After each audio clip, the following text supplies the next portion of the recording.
欢收看关键时刻，《时代》杂志公布了年代人物的评选，这次非常的特别，过去只有一个人嘛，但这次是什么？这次是一大群人。你看上面有谁，你一定都知道，里面有黄仁勋、有苏姿丰、有马斯克等人。《时代》杂志怎么去形容他？他说这是一大群的 AI 建筑师，代表美国的宣誓。我今天在 AI 的霸权上，我一定要必胜，而且我一定要拿了下来。结果现在这张图出来之后，中国一定觉得，你确定吗？中国一定想要尬到底。结果没想到，中国现在出大事了。你看《华尔街日报》怎么说？我们之前已经讲了，摩尔县城，一下子股价冲非常高，结果现在砰的一声，泡沫全破掉了。摩尔县城的股价下跌，而且跌了非常多。今天这件事已经吓到怎么样？摩尔县城它甚至发重讯出来。我们今天特别把这个红色框框里面的字全部都列了出来。里面简单来讲，还跟所有的投资人讲说，我的商品其实都还没有卖，而且也不见得我的商品卖得出去，所有的品质、所有的检测都还没有过。这样不就出大事了吗？人家美国在 AI 宣示霸权，结果你现在泡沫完完全全破掉了吗？所以是从我们今天看到《时代》杂志的这一篇，太奇怪，过去都只有一个人物。譬如说我可能是你好了，开玩笑。结果今天什么？一大群人，这一大群人他们说什么？这叫 AI 的建筑师。没错，每次到年底的时候呢，《时代》杂志就选出年度的这个人物。那年度的人物的这一次来说的话是这个叫什么 AI 建筑师群们，然后他们坐在一个钢梁上面。那这个有一点让人家想起来，就是有点类似这个美国非常知名的摩天楼顶上面的午餐这张照片。好，那这是什么意思呢？时代杂志公布出来，就是说他们这一群人叫做 AI 建筑师们，他就说代表这个 AI 的这个人物还有这个力量的集体展现，不是颁给一个人。他这里面讲的非常有意思哦。这个时代这个周刊的这个总编辑说，2025年是人工智慧潜力全面咆哮显现的一年，我们已经无路可退。好，这重点在无路可退这几个字。好，为什么？所以他才选了这张照片。照了这张照片呢？摩天楼顶上面的午餐，这张照片是拍在什么时候？大家知道吗？是1929年美国经济大萧条的时候，他当时在盖洛克菲勒大厦。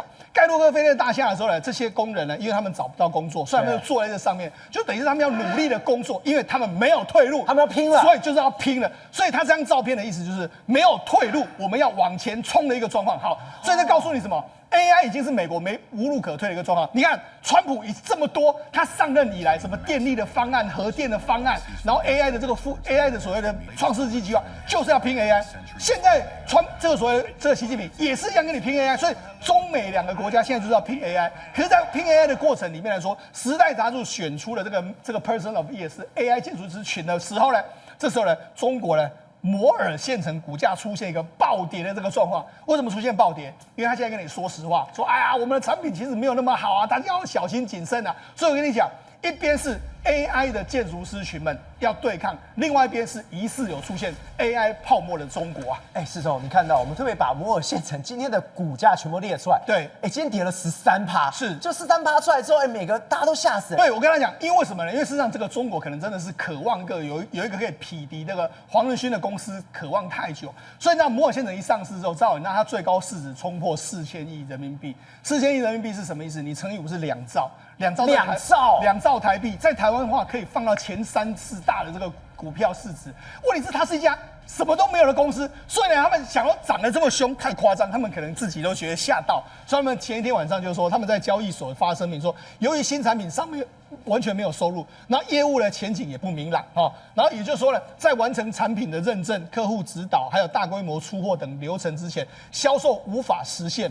就是讲不可能啦，不可能卖出去的。他们自己说销售无法实现，对，没错。说劝大家，你们想清楚再决定我要不要买。是，因为我东西没办法卖啊。你看他自己也发了一个公告啊，摩尔县城智能公司，然后这个关于股票交易风险的这个提示，他就跟你讲这样一个状况。好，那我就讲，所以意思是什么？他的意思是，他根本就没有什么产品可以卖。那我目前都还在认证哦，你未来要卖什么我也不知道哦，都跟你说不知道。所以今天股价就出现一个大跌的这个状况。好，那大跌的这个状况之后呢，那我们就想，那你到底你现在有什么产品？这是在今年的这个11月24号，他们准备要上市之前，你看摩尔县城的这个张建忠老板说 ，MTT X80的显卡算力接近 RTX 3060，所以他就说我们是对标，你看。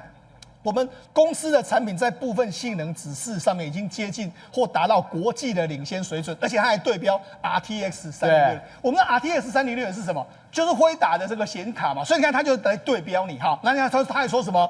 实现了对部分卡脖子产品的替代，例如公司 RTT S80显卡的这个 FP32的算能效能已经接近英伟达，就是辉达的 RTX 306的。好，那么要对比厉害哦。好，那 RTX 306就是这个。对，赵，你知道它什么时候发布了吗？它是在2020年发布，9月1号。然后用的是三星的8奈米的这个制程，好，你替代这个有什么意思？所以它等于这个比的是白比，就是他故意拿一个跟我可能同等效力来跟你比，吹牛嘛。所以等于说为什么它吹过头，股价才会暴涨，暴涨之后它涨到它可能也害怕，这样下去我会出大事啊，对，所以赶快出来降温啊。可是问题是就告诉你，中国目前为止来说哈，全部中国人呐，对 AI 也是相当的，他们也要拼啊。所以你看连股民都在 AI 里面拼命啊。好，那我跟你讲。现在谁要拼命？习近平啊！你看这是什么？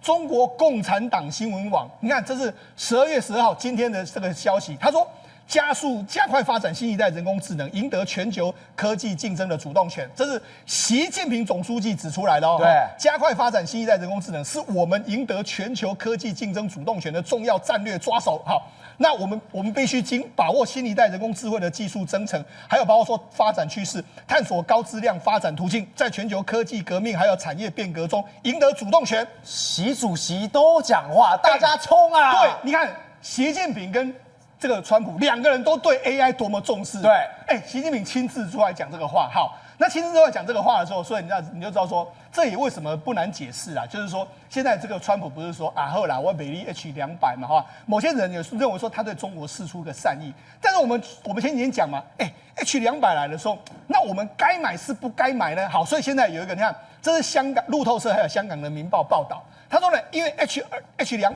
它在训练 AI 的这个方面能力明显优于中国同类哦。对。那中国的算力还有数据中心呢，这个一个叫张玉春表示，中国 AI 的训练目前仍然依赖辉达晶片，预计中国公司将大量采购，但保持低调。他竟然讲了这个话，简单来讲，我买，但是我们偷偷买就好。对，我有买啊，谢谢，可以讲这种话。我跟他讲，他讲出实话，因为为什么？因为现在中国的各大企业是真的要买，我跟他讲，真的不是假的，你知道。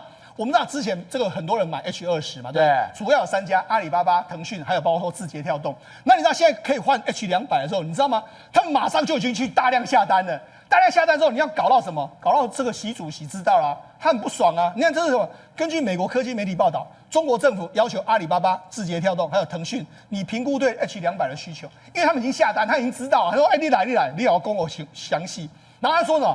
他还希望你不要只有买这个 H200嘛，你还是可以买一些华为的晶片呐哈。然后他现在在衡量说到底要不要批准 H200的这个，然后他还说你要提交采购申请，还要进行审查。哇！而且你要跟我说你为什么一定要买它这样一个状况？你最好给我换成国内的寒武纪或是华为，它有2个公司，寒武纪跟华为。问题是赵尔，你知道这个，所以我才说接下来这些公司呢陷入一个两难的局面，习近平也陷入一个两难的局面，到底要批或是不批的一个状况。好，那我跟他讲为什么需要，你知道吗？事实上不是只有这个大买家在用这个 H200的这个晶片，你知道吗？这是路透社的这个新闻，对，他就说中国企业已经在使用 NVIDIA 强大的这个 H200，他说北京尚未确认是不是允许 H200在中国国内合法销售，但是路透社检视100份的采购标案跟学术论文后，发现 H200可能已经透过各种灰色管道供应给中国买家，所以你早就在偷偷用了。是，他说有100份哦，为什么？你看他说，事实上现在中国用 H200的不是只有什么字节跳动这些公司啊，他说连中国的研究单位都在用。你看啊，这是什么？北京航空航天大学，对不对？他们里面来说，你看，他们有一个叫做什么？北京航空航天大学网络空间安全学院 GPU 算力服务采购竞标公告，竞标公告哦，你看，他说提供行业主流高端的 GPU， 例如 NVIDIA 的 H200或是同等性能的这个 GPU， 你就直接把它标出来H200啦，他就用H200啊。对，那我跟他讲。为什么这个引人注意？你知道，因为这个北京航空航天大学是已经，人家是国防机子，他已经被美国制裁，对，所以他是不能够拿到这个 H200的哦。那你为什么可以拿到 H200？这表示，所以表示他不是透过正规管道它是透过可能私密的管道，不管它怎么拿，它就拿到H200就对了啦。好，那你看这也是一样。它有一个研究项目，这个研究项目是由什么中山大学、上海 AI 研究室还有南京大学组成的哈。然后它在这个研究在2025年的11月发表在电脑视觉领域的权威期刊上面。然后它里面跟你讲，因为我们知道你期刊你都要说你研究方法，那研究方法里面它就显露了这一点。你看它这个。他说，我们研究用了一个配备8颗H200的这个 GPU 的训练节点，然后其中7颗 GPU 用于这个 GRPO 的训练流程，1颗 GPU 用来保留还有执行这个奖励伺服器，全写出来了。因为他一定要，因为他是国际期刊，他一定要写研究方法，你用什么工具都要写啊。他写，你这个，请问你这是去哪里买的？我就跟你讲，习近平，如果你真的有 guts 的话，你这个不能够用啊。对，这是你的国家的学校啊，你的国家那么多学校都在用你的国家的学校、你的学者、你的民间企业都在用啊。那你要进什么进？你怎么进？所以我才说，习近平现在是一个头两个大。好，那我为什么一个头两个大？我想民间企业到底要买是不买？我跟你讲，他一定要买的啦。为什么？因为你不买的话，你就输了。我们跟他讲。今年中国的2月的时候，不是这个 DeepSeek 横空出世嘛？对。然后横空出世那时候把这个美国打得稀里哗啦，说我们太强了，我们用这个辉达的2000多颗训练的出来的技术就可以跟你对尬。可问题他当时用的是辉达，对。那紧接下来他就说，那我们要推出新的这个模式，但是一直到现在为止，没有新的。对。为什么？因为他前一阵子被因为他DeepSeek变成是中国民族英雄嘛，习近平就把他找来说，希望你呢用华为的，不要用这个辉达。就他整个研究就当掉了，用华为之后我就不行了。对，好，当掉之后，你看我们给大家看一下，照理说你在中国的应用排行应该遥遥领先嘛，就没有。你看它现在的这个应用，这个我们看的是第3季 AI 的这个所谓月均的这个下载用户数的 Top 20，第一名是豆包。豆包是谁？豆包就是这个字节跳动的。好，你看它是3447万户，对。然后这第2名是 DeepSeek 是2080户，其实差距蛮大的。只在它的快要一半而已。对啊，所以我就说，反而是现在豆包就是 TikTok、抖音的，它不是民族的骄傲吗？对啊，问题是你不好用，我骄傲有。我们昨天不是讲吗？华为你再骄傲没有用，你不好用就是不好用嘛。哈，那为什么这个所谓的这个豆包能够赢呢？因为很简单，因为它用的就是美国晶片。你看，这是今年4月23号，这个日经亚洲报道说，字节跳动，然后这阿里巴巴还有腾讯囤积了数十亿美金的辉达晶片。他说的是什么呢？因为当时的美国不是准备要进这个 H20就不能够卖了吗？你看，他说三家公司要求 NVIDIA 尽快出货大概100万台的这个 H20，也相当于1整年的供应量。他说理想光状况下在5月就抵达，然后他说这些加急的这个单量超过120亿啊。那在新的限制，就是 H20不能够卖之前，它已经抵达中国了啊。对，所以这些都已经到了啊。然后他消息人士在说什么？字节跳动是在抢购 NVIDIA 的这个里面是最积极的客户啊，所以字节跳动才会弄出豆包这个东西嘛。对，那豆包就是用辉达训练的啊，你看他就赢过了，而且他只用 H20，对，就直接杀爆了 DeepSeek。对啊，DeepSeek 这种用华为，那没办法嘛，所以你就知道说事实上显见。的确，你不用这个所谓辉达的晶片，是真的没有办法的一个状况。好，那我们来对比嘛，为什么大家会用豆包而不要用这个 DeepSeek？ 他们就出了一个这个题目，这个题目真的非常难，这太难了吧？它是今年中国高考数学的这个压轴题目，这个显然是一个非常难的这个题目。我给观众朋友15秒钟把题目看一看，自己先算出来。没有，我跟你讲，你如果这个几分钟之内能算出来都很厉害。豆包解了。他就开始解这个程式，这个相关的解答就出来了。对，他在1分35秒之内就完成了。好，那 DeepSeek 呢？22分20秒，1分35秒，对，跟22分20秒。对，你可以看两边，我们刚才看到影片，它两边那边对比的时候，对，一边是很快，然后另外一边是开始那边他那边是把它50倍加速哦，人家已经完成了嘛，所以他就一直在加速。快一点，我看你怎么解啊！然后50倍加速，终于在22分20秒完成了。难怪没有人要用。对啊，差太多嘞。我问你一个问题，结果你看1分35秒，你22分，那搞什么？好，那除了这个之外来说，我们就讲，事实上之前不是人脑跟这个电脑有下过这个西洋棋嘛？他们也是一样，他们就让豆包跟 DeepSeek 下西洋棋，就一开始下到最后的时候 ，DeepSeek 显然下不过豆包，就他怎么办？他就开始乱玩。然后让这个皇后飞过去一支兵，然后去吃马。照理说，皇后不能飞过人家，皇后只能走横的或是走直的嘛。你怎么能够飞过一个兵，然后去吃？不讲武德，对，开始乱玩，乱搞了。他就说没有这个西洋棋的这个所谓规则，他乱玩一通。然后后来下到最后他混乱，然后疯狂跳出什么错误指令，还有这个不符合当前步骤的棋谱，就开始乱跳一通。你看他非常抱歉，我再次犯了这个错误，非常抱歉，我再次犯了错误，非常抱歉，我确实有了混乱。你看开始混乱了，所以事实上这就告诉你什么？他显然真的，为什么中国网友会弃用 DeepSeek， 爱用这个豆包？我觉得显然他真的是有一些问题出现了。好，那有一些问题出现的时候，我就说，那 DeepSeek 现在怎么办呢？我看，这是这个美国这个媒体的报道，他说呢 ，DeepSeek is using 这个 banded NVIDIA chips in racing to build next model， 就是说他现在开始用这个禁售的相关的这个晶片，他也要偷用，他也要用啊！我才不管，你不要再叫我用什么华为，我不要啦！习老大，我跟你讲，你这样不行啦，你这样我就没办法了嘛。好，他就开始了，他就说什么，他的 Blackwell， 而且他还弄 Blackwell 晶片哦。你看，我就说他不讲武德，为什么？现在中国能够拿的最好就 H200而已啊，他要用 Blackwell， 所以显见你看他多想要超车，他还要偷，赶快偷过来。对，他要用 Blackwell， 我跟你讲 ，Blackwell 的晶片比 H200的晶片呢，大概性能速度大概快3倍到4倍。所以你看啊，他们用 H20，那我用快3倍，所以我可以追得过豆包嘛。所以他现在来这个阴的，他怎么办呢？他说，这个允许销售的第3国，这个可能包括说像新加坡啦、马来西亚，或者是说像未来的这个所谓的中东国家。所以你看他们操作就是这样，有一个合法伺服器，然后就拆成零组件，然后小批的运回来，然后再把它组装回来的一个状况。然后呢，那个空壳公司，这个海外的就变成空壳，但是他还跟你说我们有在运作，我们在运作，这个里面都在这个地方，所以就是用这样骗。好，所以才说这几天不是有一个消息说辉达已经同意说美国政府，因为美国政府说，你要确保这些东西不会流到这个不是相关人等的，他不是说他要在晶片里面装一个所谓的程式，说可以让他追踪到这个到底谁在用，甚至你用了什么，他可以知道。对，现在有这样的传言，可问题是你有这样的东西的时候，赵尔，那中国还要买吗？他可能要偷一下，还是想要吧？对啊，问题是这个你就被美国知道啊，你哪里有什么晶片？这很尴尬。所以我才说为什么现在习近平会很尴尬，就是这样嘛。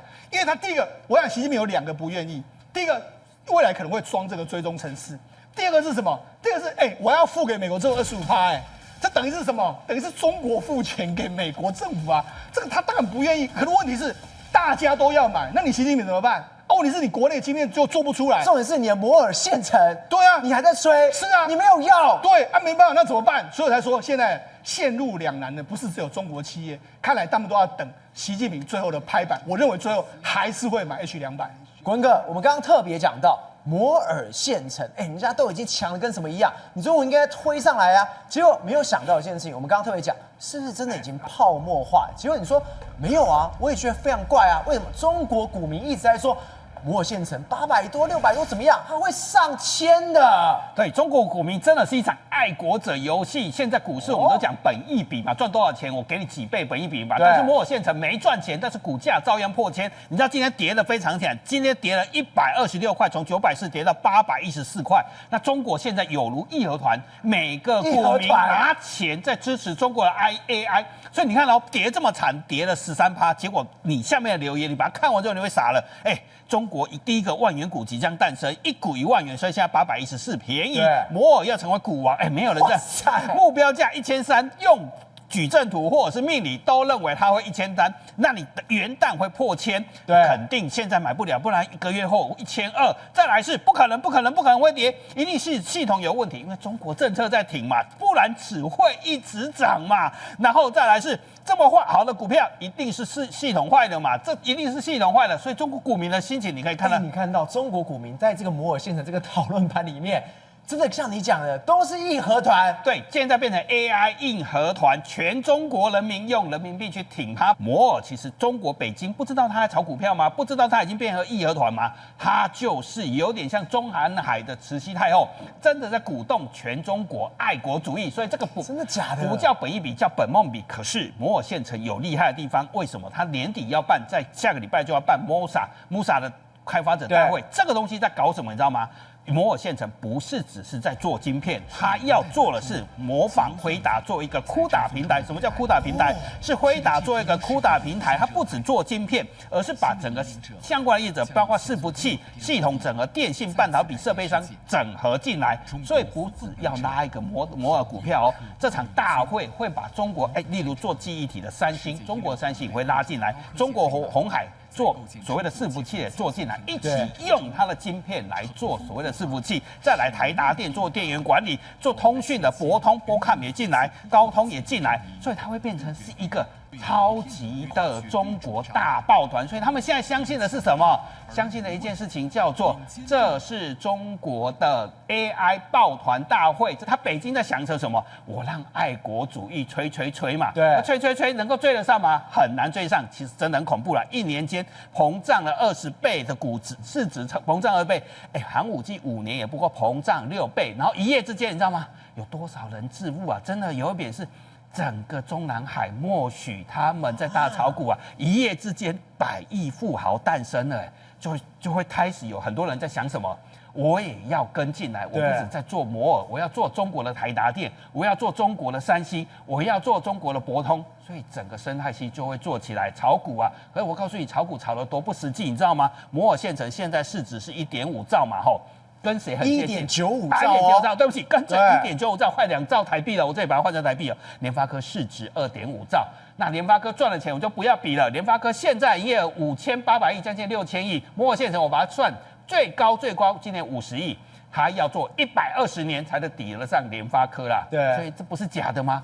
北京知不知道他在炒？当然知道他知道嘛。对，但是他就要激起一场 AI 爱国主义，因为他知道他会输了嘛。但是他现在在搞一件事情，搞一个新的王牌。这是《华尔街日报》，他跑到了内蒙古啊！你真的到内蒙古看到这个画面的时候，你真的还会想说，这场 AI 大赛为什么川普跟习近平为什么都看这么重？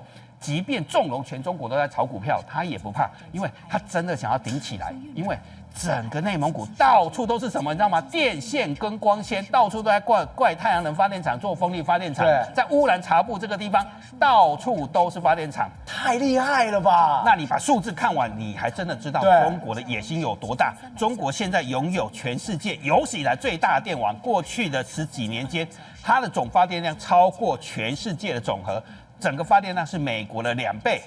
你知道吗？你把发电量一看，对，这是美国的发电量。这个蓝色线是美国，都在这边平平稳稳的，对，结果中国的发电量就这样拉起来，哇，是美国的2倍，盖了多少的发电厂？所以他现在预估一个数字是，没关系，我现在永远无法突破7奈米，我的效能很差，我要22秒嘛，那用 H212秒嘛，我算得很慢，很耗能嘛，我算不出来，但是我用电用得多吧，我把用很多的电，我盖超多电厂，原来是用电去补偿的，对，补足的，我用能源消耗来补你的算力不足嘛，所以他现在算出来是他的 AI 总耗电中心。总耗电量会达到多少？你知道吗？到2030年，它的光 AI 数据中心耗电量跟一个法国一样多。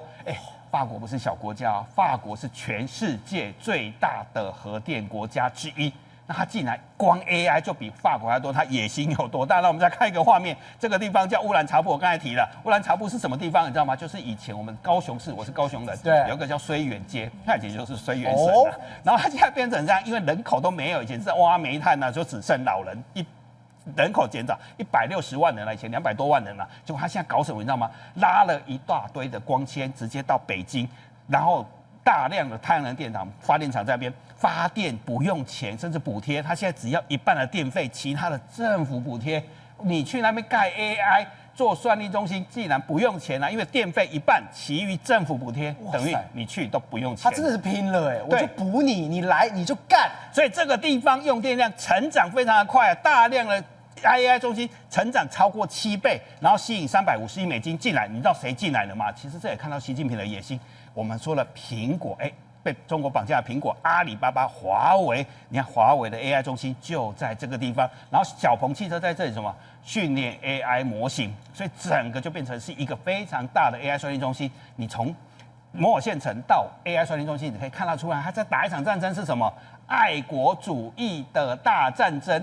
他知道他比不上别人，只好让全股民疯狂，大家一起去支持这场爱国者游戏，然后想用什么？用大量的电力补贴下来，因为他知道他会输给美国，只好用这一招。玉峰哥，现在习近平他真的是拼了，我要赢过美国，我就算算力不太够，我用电力，我今天人才不够，我开学校。照理来说，在 AI 战的时候应该怎么办？我是学校里面都要去教 AI 啊，对，物理学啊，什么学什么都 OK 啊。结果这不对啊，中国现在开什么学校？它就是外送学校，到底怎么送外送？我心想我们看错。好，我们现在来看的话，广东这个地方哦，设立了一个学院，而这学院呢非常的特别哦。你看看没有，这个宏大的一个开幕式，宏大的开学典礼，你都觉得说这个是不是写 coding 的学校？这个是不是写 AI 算式的学校？这个是不是跟 AI 有关系的 ？No， 这个是现代棋手。什么叫现代棋手？现代棋手过去来讲的话，我们都叫他外卖小哥。可是外卖小哥虽然亲切，但是呢，你是对他的身份有点诋毁。人家现在叫社会上面非常重要的中间分子，叫现代棋手。哦现在京东来讲的话，他在广东这边开了这个现代棋手的学院哦。对你只要来这个地方的话，我给你加薪。你要来这个地方读书的话，你慢慢的会有什么？会有文凭。你可以把你说的是真的假的啦你可以把过去你没有学到的东西完全的学会哦。而且呢，你知道吗？这个会分别颁发你什么职业技能等级的证书、专项能力的证书，可作为棋手竞争转岗的参考。你知道这个画面我们看起来觉得很厉害，对不对？但是网友炸锅了，大陆网友就说：“你觉得这些外卖小哥缺的是学历吗？我告诉你，多的是。”对，高级大学顶大毕业的，对他们缺的是工作。所以呢，过去来讲的话，什么叫牛马？人家说我现在没有办法找到一个正式的工作，我先去当外卖小哥，这个只是暂时的。对现在你看把一个暂时的事情大张旗鼓搞成这个样子，那是不是你就是要当一个什么职业的牛马？一辈子的牛马，然后你除了现代骑手之外，还有一个无人机飞手哦。你以后外送不只是你骑摩托车、电动车、这个电瓶车，你要用无人机，然后呢，无人机还要带着你飞，以后去交送。所以呢，你看这么厉害，骑士学院真的是轰轰烈烈的把它的正式弄了一个开学典礼，然后在开学典礼里面，每一个小哥你看还要做这个做的直挺挺的，感觉上是非常的正式。可是对这些大陆的一些大学毕业生来讲，这个是非常痛苦的一件事情。你是不是告诉我说，以后没有正式的岗位了，以后没有大企业的这个工作可以找了，对以后大家都去上街头当外卖骑手、外卖小哥，开一个骑手学院，已经觉得很令人想不透了，对不对？现在还有更厉害的各式各样直接挂牌了。之前还说什么要弄一个那个烧烤学院、烧烤研究院，我们看错。之前在讲的时候，网友笑，你开啊，你开啊，你开啊！我告诉你，什么他真的开了。岳阳这个开放大学说开就开笑我们不敢，我们就弄给你看，真的挂上牌了。岳阳烧烤学院，你烧烤学院就算了什么叫烧烤研究院？什么意思？如果你烧烤考得好的话，你还可以去读研。等一下，这是学士，对，研究院是硕士，对，你要研究什么？对，烧烤要研究什么？好，这个赵和哥讲得到重点了。一堆网友在下面讲说，不就是个烧烤？对啊，不过就是个卤串，你要学什么？人家很精准这一串烧烤里面一斤肉要放到多少克？这个是数学问题，但是人家是很精实的去弄的。烧烤学院跟烧烤研究所多么贴心呐！他上下课的时间是完全配合烧烤店的。如果你今天要开店了，那你5点半你就得去准备。所以呢，他上课只上到5点，让你5点半就可以去开业。早上跟中午去上课，对，下午让你去备料，晚上让你去开店。没错，所以呢，你可以完完整整把这个东西给做起来。那你主要说烧烤弄个研究所已经很荒谬了，对不对？现在还有叫什么辣条专班？什么叫辣条专班？辣条是他们的一个小吃，但是辣条要做的好吃也不容易。所以呢，现在来说的话，技职教育，以前锁螺丝，以前做家电的维修 ，no， 现在就做辣条。对，这辣条不是一般的辣条，你吃下去之后，你要盲测，盲测完之后你要写报告。几个重点，你想想看你要把这报告写出来，然后呢，你要去看它的酸度、麻度、鲜度、辣度、嚼度这些东西评分。我第一次看到的时候，我觉得哇，那这个这跟我们小时候不一样哦。我们小时候有时候偷偷在一个老师上课的时候偷吃一口王子面，要被叫起来罚站。对，现在不用，现在上课就是吃辣条，公然吃辣条。告诉你，人家辣条的这个专员1个月的月薪可以达到6000人民币，6000人民币折合台币多少？3万。你不要觉得3万不多哦，现在来讲，很多大学毕业生在对岸是失业的。对，失业的情况之下，你对比辣条专员有3万块，你觉得不好吗？那你觉得，如果你不想吃辣的，你觉得那种人工食品不好，小龙虾可以吧？小龙虾学院每天叫你吃小龙虾，又是小龙虾学院，又是小龙虾。这个小龙虾学院炒起来的话，你可以做小龙虾3吃、4吃、5吃，然后呢，每天就告诉你要怎么品鉴小龙虾。而前面的外卖小哥到辣条，这都是什么意思？这都是现在来说的话。大学毕业生没工作去，没工作去的话就怕他乱，怕他乱的话，不管你想吃小龙虾，不管你想吃辣条，不管你想做外卖骑手，只要有工作，你就得赶快去做。瑞哥，现在中国也太惨了吧！一大堆学院之外，你看到这个画面的时候，我真的快吓到。现在上海有人传说啊，有人在一个地方挖到宝了，结果超级多人全部都过去，我以为是什么兵马俑开挖。太夸张了吧？对，没错。那么最主要是有人那么在翻修这个相关他家附近的这个建筑物的时候呢，意外传出说挖出了那么相关的银元，甚至还有人说有金条跟金元宝。对，所以呢，消息金元宝对消息传出以后，哇不得了了啊，好多的人，对不对哈？文轩还有那个残障人士、肢体不方便的人，开电动机车来跑来挖，大家都有的银元有挖嘛，有的银元挖，有的金条有挖嘛。那到底现场挖宝的人那么多呢？惊动的包括公安，中国的公安就赶快来，因为人太多了嘛，越来越多。那么应该确实有人挖到这个相关的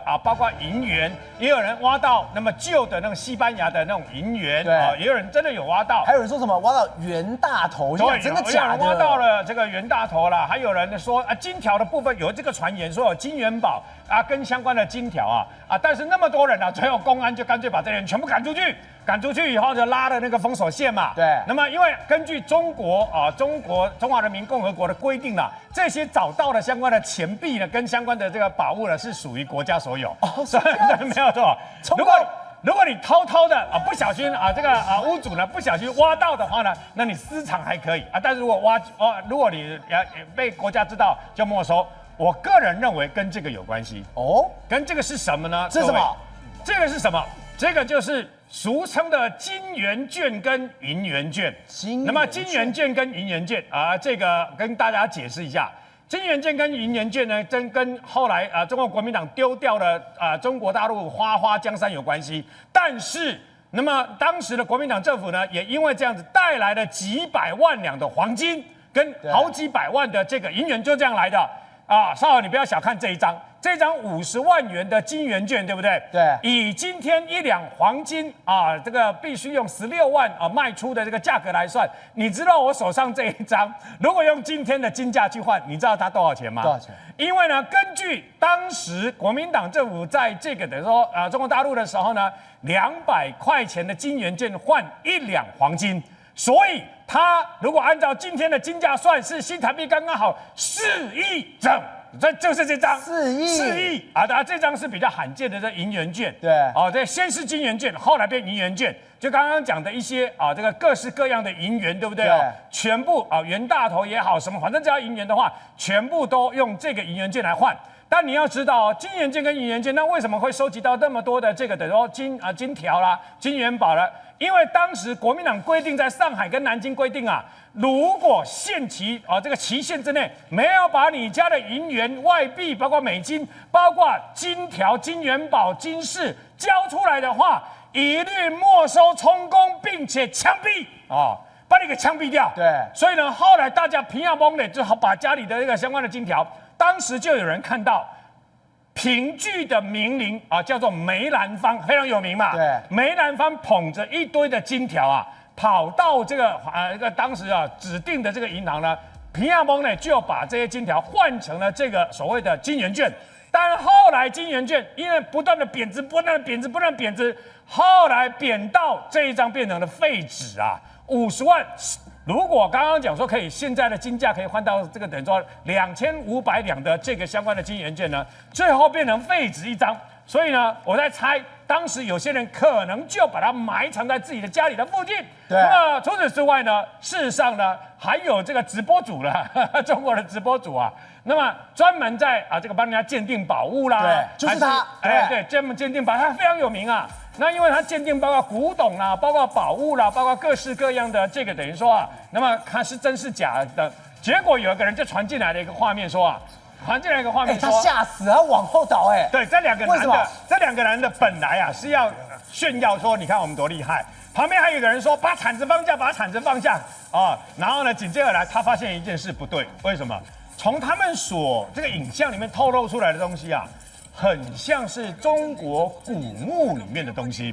那么因为中国的古墓非常多嘛，对，要做万元户，快去盗墓这是30-40年前的名言嘛。所以呢，他后来发现，你们会不会是在盗墓啊？你知道吗？所以他的动作，各位要知道，他赶快把手机拿起来，他把手机拿来干什么？反搜证。他把手机拿起来以后，立刻搜证对方，也就是对方的这个相关的画面，你们会不会是在盗墓啊？对，你们如果是盗墓，那两个人这个影像放出来的人，一个人说把铲子放下，把铲子放下，然后另外一个人说不要报警，不要报警，然后最后呢，这一段影像他就把它切断了视讯的这个联系等等那么事实上呢，在中国像这样的一个盗墓行为倒很多。刚刚不是说铲子吗？对，最有名的叫做洛阳铲为什么呢？洛阳铲就是一根好长一根大概5公尺到7公尺不等的铲子。